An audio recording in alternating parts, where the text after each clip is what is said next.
began at home in the visit of a Rochdale side that just missed out on the playoffs last term. Bennett, Semedo and Prutton all made their debuts, and it would be another new signing who broke the deadlock on 16 minutes. Rob Jones, now a permanent towel following his successful loan spell the previous campaign, rose highest to direct the ball into the net. The new club captain was instrumental in last term's late renaissance, and his experience of quality would be key in 2011-2012.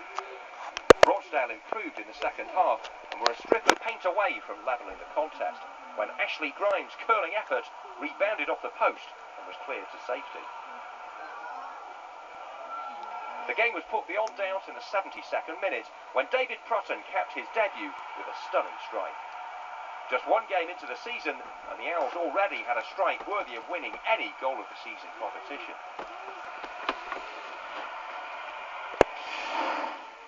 The Carling Cup gave the players a good test against Blackpool, who'd fought bravely in the Premier League in the previous campaign. And it would be the Seasiders who go closest to opening the scoring. When Tom Ince was left to run through on goal, his pullback though was scuffed wide by Billy Clark to the winger's dismay. Sheffield Wednesday would be given the numerical advantage late into normal time when Ashley Eastham went in needlessly and aggressively, the referee having little choice but to send off the fullback. With the game looking destined for extra time, this was a welcome boost to the Wednesday players. However, the game would be decided on penalty kicks, Richard O'Donnell making the important save from Billy Clark.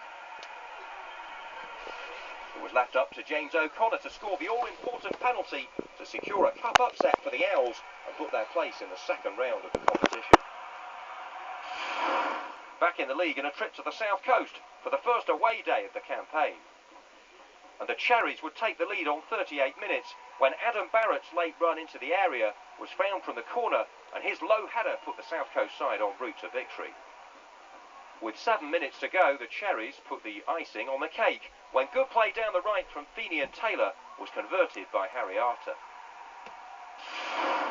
Back up north, but again away from home, the club travelled to newly promoted Bury for the first meeting between these two clubs in the league since 1980.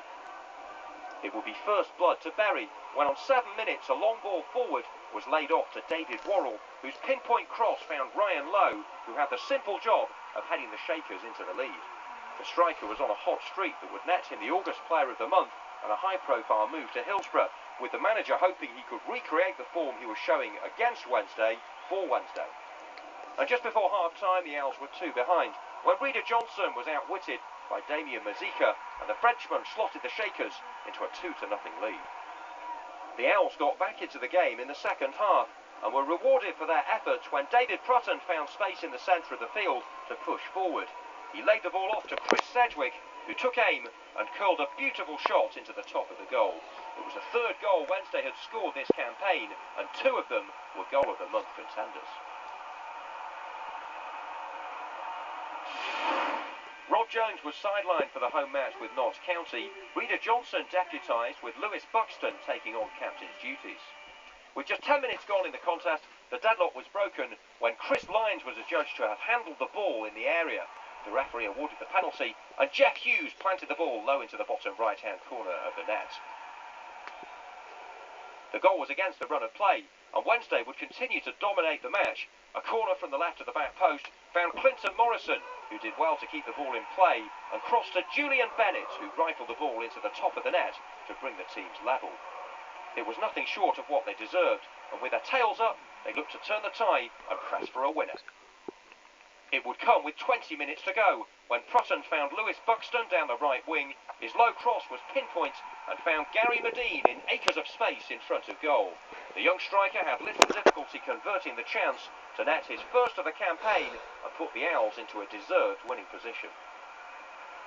There would still be more drama to come when Neil Bishop was adjudged to have dived under the challenge from Jose Semedo, and the referee brandished the county player's second yellow of the game, leaving the Magpies to finish the contest with 10 men. The draw for the Carling Cup once again pitted Wednesday against a top outfit as the club travelled to the northwest to face Premier Leaguers Blackburn Rovers. It would prove a tough day at the office for the Owls when after just 3 minutes Rovers took the lead through Ruben Racina.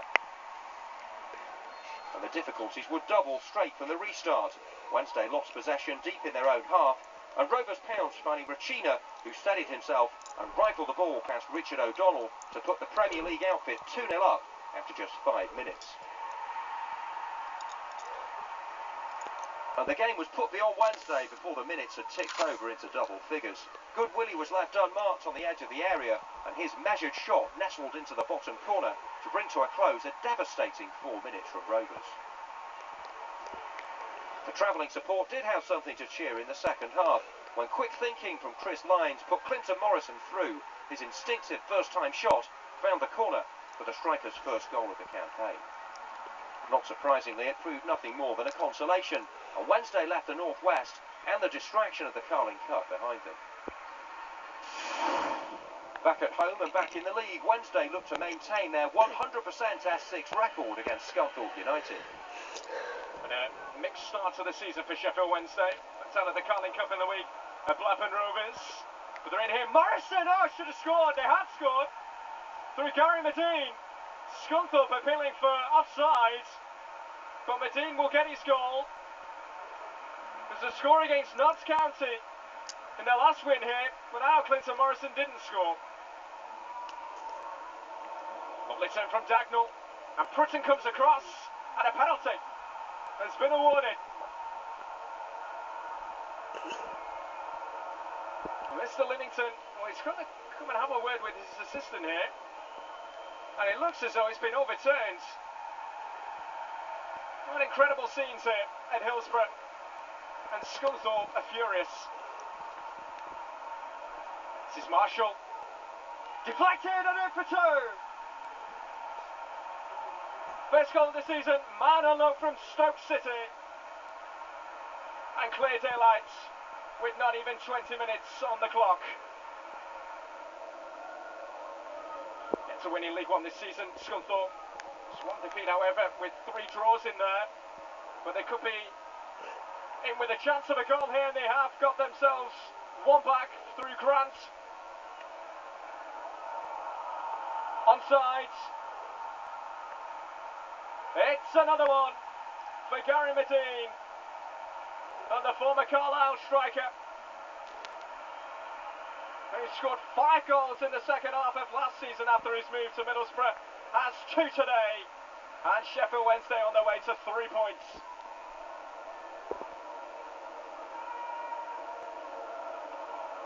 Ball for Duffy here. And Duffy goes for goal and finds it.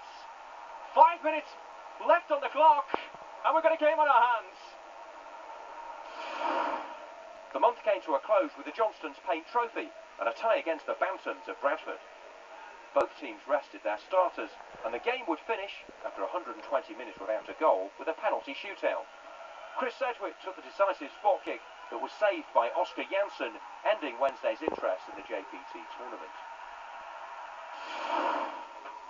It had been a strange month